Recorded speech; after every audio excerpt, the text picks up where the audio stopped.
প্ৰত্যেক বৰ্ষৰ দৰে এই বৰ্ষতো গোলাঘাট জিলা আমচু খিলঞ্জীয়াৰ তৰফৰ পৰা কেন্দ্ৰীয় সমিতিৰ উদ্যোগত আৰু গোলাঘাটবাসী ৰাইজৰ সহযোগত গোলাঘাট কাৰাগাৰত যিসকল মুছলমান ব্যক্তি কাৰাৰুদ্ধ হৈ আছে তেওঁলোকক ইফতাৰ আৰু চেহৰীৰ বাবে খাদ্য সামগ্ৰী যোগান ধৰা হয়। এই কাৰ্যসূচীত গোলাঘাট জিলা আমচু খিলঞ্জীয়াৰ সম্পাদককে আদি কৰি কেন্দ্ৰীয় সমিতিৰ সভাপতি ইৰছাদ হুছেইন, কাৰ্যকৰী সভাপতি নুৰুল ইছলামৰ লগতে জিলাৰ বিষয়ববীয়াসকল উপস্থিত থাকে। লগতে তেওঁলোকে সংবাদ মাধ্যমৰ যোগেদি পৰৱৰ্তী দিনটোত সহায় সহযোগিতা আগবঢ়াই যাম বুলি প্ৰতিশ্ৰুতি দিয়ে।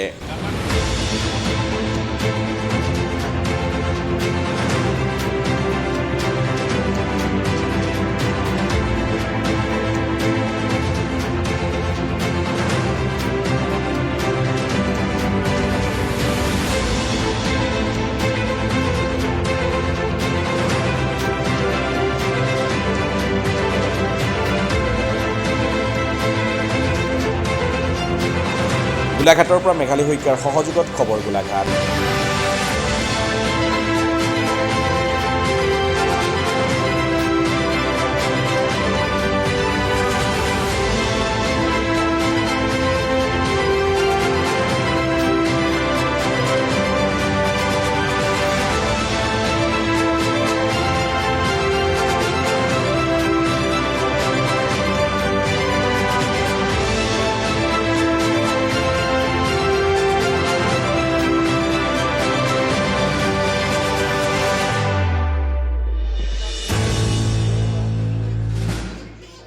প্ৰত্যেক বছৰৰ দৰে এই বছৰো গোলাঘাট জিলা কাৰাগাৰত আমচু খিলঞ্জীয়া গোলাঘাট জিলা সমিতিয়ে যি খাদ্য সামগ্ৰী বিতৰণৰ কাৰ্যসূচী লয়, ঠিক এইবাৰো আমি জিলা সমিতিৰ লগত আমি কেন্দ্ৰীয় বিষয়ববীয়া আহিছোঁ আৰু ইয়াতে যথেষ্ট পৰিমাণৰ আমি খোৱা বস্তু গোলাঘাট জিলা সমিতিয়ে দিছে।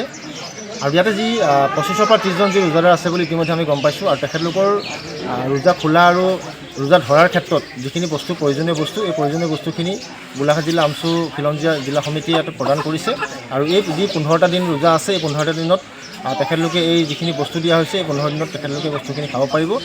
আৰু আমাৰ এই কাৰ্য যি আমি ইফতাৰ বা চেহৰী জিলা কাৰাগাৰত আমি প্ৰদান কৰোঁ, প্ৰত্যেক বছৰে কৰি আছোঁ আৰু অনাগত দিনতো প্ৰদান কৰিম। সেয়েহে আমি ইয়াত যিসকল লোক আছে এই লোকসকলে আমি ঘৰত যেনেধৰণে খাব পাৰোঁ বা তেখেতলোকে তেনেকুৱা ধৰণৰ ব্যৱস্থা নোহোৱাৰ কাৰণে আমি তেখেতলোকৰ মানৱীয় দৃষ্টিভংগীৰে চাই এই গোলাঘাট জিলা সমিতিৰ সহযোগত এই বস্তুখিনি ইয়াতে আজি প্ৰদান কৰা হৈছে। দিনবিলাকৰ দৰে এইবাৰো গোলাঘাট জিলা আমচু খিলঞ্জীয়াৰ তৰফৰ পৰা কেন্দ্ৰীয় সমিতিৰ সহযোগত গোলাঘাটবাসী ৰাইজৰ সহযোগত আজি আমি গোলাঘাট কাৰাগাৰত যিসকল মুছলমান ব্যক্তি বৰ্তমান কাৰাৰুদ্ধ হৈ আছে তেওঁলোকৰ ইফতাৰ আৰু চেহৰীৰ কাৰণে আমি খাদ্য সামগ্ৰী আজি বিতৰণ কৰিছোঁ।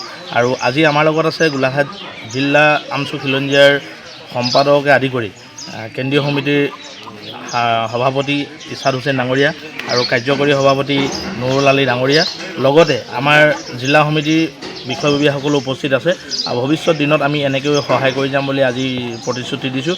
লগতে মাছ মাংসৰ আমি যিখিনি আজি সামগ্ৰী খোৱা সামগ্ৰীৰ লগতে মাছ মাংস দিছোঁ, যদি অনাগত দিনত আৰু কম হয় তেওঁলোকক ইয়াত আমি আকৌ তেওঁলোকক আগবঢ়াম। ধন্যবাদ।